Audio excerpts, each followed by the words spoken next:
Bonjour à tous et bienvenue dans les actus hebdomadaires. Au programme de cette semaine, les péages sans barrière entrent en vigueur, le contrôle technique pour les motos, une amende de 1700 € et la question de la semaine. Le débat se trouve en fin de vidéo, vous êtes sur la chaîne de Ça roule Raoul et on est parti pour les actus de l'auto.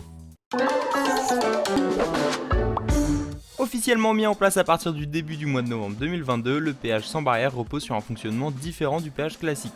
Le dispositif est amené à se multiplier. Après certaines portions des autoroutes A4 et A79 dans un premier temps, il pourrait être mis en place sur l'autoroute A13 et sur la 14, autoroutes qui passeront en plus à 110 km/h.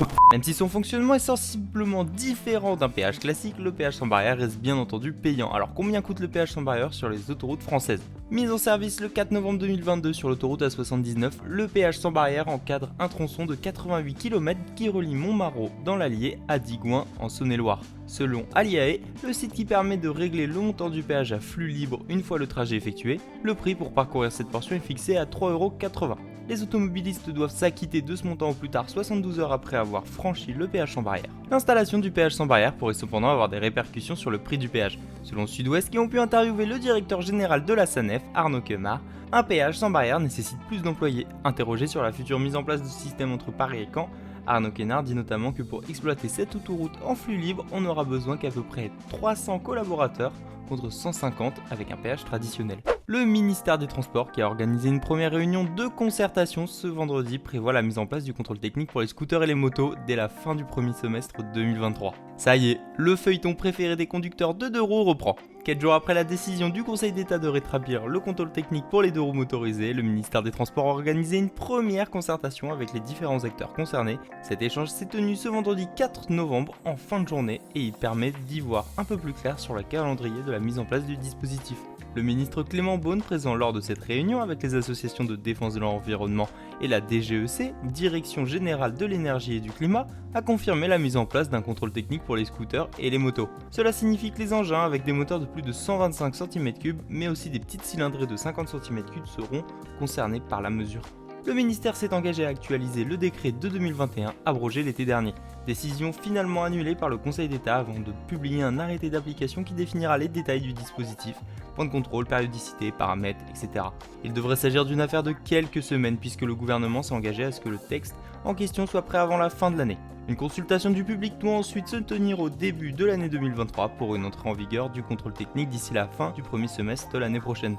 Le ministère ayant prévu de recevoir les associations représentatives des utilisateurs de 2 roues motorisées ce mardi, la Fédération française des motards en colère continue de son côté à contester la mise en place de ce dispositif qu'elle considère comme un moyen pour l'État de se faire de l'argent sur le dos des motards, et appelle ses adhérents et sympathisants à manifester.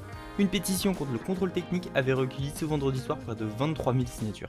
Les gendarmes du Tarn-et-Garonne ont intercepté un automobiliste qui roulait à plus de 200 km/h sur l'A62. Originaire d'Europe orientale, il a dû s'acquitter d'une très lourde amende pour pouvoir repartir avec son bolide. À 203 km/h sur l'A62, c'est la vitesse à laquelle il a été flashé. Pris en chasse par l'Alpine des gendarmes de l'escadron départemental de la sécurité routière, le chauffard n'a eu d'autre choix que de s'arrêter. N'étant pas citoyen européen, l'automobiliste a dû s'acquitter d'une amende salée pour pouvoir repartir avec sa Porsche. Il a ainsi dû régler immédiatement 1750 € et donner le volant à son épouse pour continuer sa route. Par ailleurs, une interdiction de conduire sur le territoire national lui a été signifiée, poursuit le quotidien régional. Et l'immatriculation de la Porsche a été signalée à toutes les unités d'Occitanie par crainte que le conducteur ne récidive. Pourquoi est-ce qu'on roule à droite ? La question peut paraître bateau et sa réponse évidente. Pourtant, il n'a pas toujours été question de rouler à droite, même en France. En effet, rouler à gauche fut longtemps la norme sur les routes du monde. Aujourd'hui encore, un tiers des pays dans le monde roulent à gauche de la chaussée. Mais alors, pourquoi avoir changé de côté ? Retraçons ensemble l'histoire du sens de la route. Voilà le sens rapidement sans constater et deux des gens problème et social Commençons par la gauche. Pendant l'Antiquité, la coutume est de circuler à gauche peut être retracée jusqu'en Grèce, Égypte et Rome antique. Les soldats et les cavaliers, principalement droitiers, marchaient à gauche, portant bouclier et fourreau à gauche, afin de pouvoir dégainer leur épée plus facilement. Au Moyen-Âge, une explication courante relate que les cavaliers, comme ceux de l'Antiquité, circulaient sur la gauche des chemins. En effet, ils tenaient les rênes de la main gauche afin de pouvoir plus facilement tirer leur épée avec leur main droite en cas d'attaque ou d'adresser plus aisément d'amicales salutations. Autre théorie, ils circulaient à gauche pour éviter que les épées ne se touchent. Signe de provocation, amenant au duel, ce qui pouvait casser un peu l'ambiance. Avec le Conestoga, on passe à droite. À la fin du XVIIIe siècle, apparaît sur le marché américain un nouveau type de chariot, le Conestoga. Tiré par 6 à 8 mules, attelé par paire et muni de 4 grandes roues, il est robuste et maniable, il devient donc une vite indispensable du transport fonctionnel. destiné à l'origine au transport du blé en Pennsylvanie. Ce chariot se répand vite dans tous les pays voisins et des engins similaires apparaissent également en Europe. Caractéristique principale du Conestoga, il ne comporte pas de siège pour le cocher. Cet apparent détail va bouleverser les habitudes de la route. Afin de contrôler au mieux l'attelage, le cocher se place sur le cheval de gauche de la dernière paire, tenant le fouet de la main droite. Ces chariots se mettent alors naturellement à rouler à droite afin que le cocher puisse surveiller lors des croisements le côté exposé au frôlement possible par un autre chariot et que le fouet se déploie du côté du champ et non sur les personnes croisant le chariot. C'est ainsi qu'en 1792, la Pennsylvanie officialise la conduite à droite.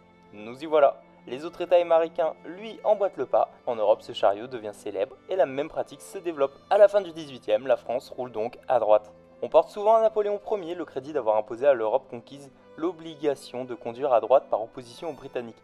Napoléon aurait entraîné ses troupes à commencer l'attaque par le flanc droit pour les surprendre. Mais cette explication semble fantaisiste car il n'y a aucune relation entre le sens de circulation sur les routes et les dispositions tactiques au combat. Et les Anglais ? Le Conestoga n'a jamais bien fonctionné dans le Commonwealth. Ainsi aujourd'hui l'Angleterre ainsi que les anciennes colonies continuent de rouler à gauche. La semaine dernière on vous a demandé si selon vous l'hydrogène a-t-il un avenir face aux véhicules électriques. Et donc la question de la semaine, le contrôle technique a-t-il un sens pour les motos et scooters? Merci d'avoir regardé la vidéo. Si vous avez la moindre question sur l'automobile, n'hésitez pas à aller sur notre site internet. On se donne rendez-vous ce dimanche pour les astuces de Raoul. En attendant, abonnez-vous, mettez un like et à bientôt dans une autre excellente vidéo.